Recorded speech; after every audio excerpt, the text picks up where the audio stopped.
Assalamualaikum warahmatullahi wabarakatuh. Nama saya Muhammad Rizal Aditya dari kelas 11 TKJA SMK Negeri 2 Banjarmasin. Hari ini saya akan mempresentasikan tentang DNS.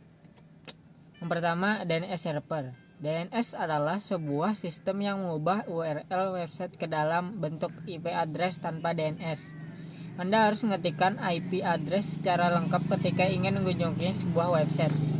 Fungsi DNS server terbagi menjadi 3, yaitu 1. Meminta informasi IP address sebuah website berdasarkan nama domain. Yang kedua, meminta informasi URL sebuah website berdasarkan IP address yang dimasukkan. Yang terakhir, mencari server yang tepat untuk mengirimkan email. Selanjutnya, prinsip dan cara kerja DNS server. Prinsip dasar DNS server. DNS adalah Distributed Database System yang digunakan untuk pencarian nama komputer atau name resolution di jaringan yang menggunakan TCP atau IP. DNS biasanya digunakan pada aplikasi yang terhubung ke internet seperti web browser atau email, di mana DNS membantu memetakan hostname sebuah komputer ke IP address. Cara kerja DNS server. Resolver adalah program tambahan untuk komputer klien agar bisa terhubung dengan DNS server.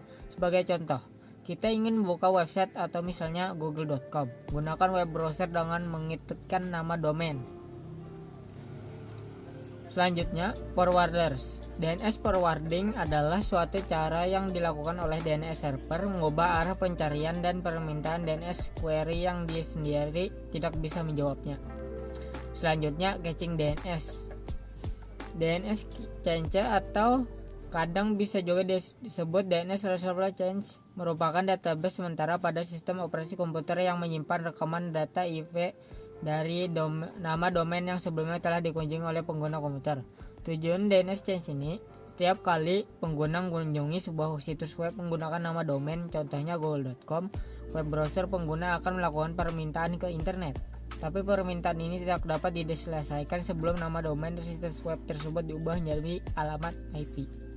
Selanjutnya, DDNS atau Dynamic DNS adalah metode untuk memperbarui IP pada hostname secara otomatis di DNS atau Domain Name System.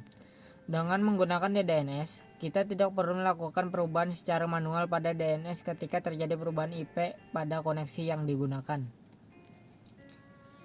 Itu saja dari saya. Sekian, terima kasih.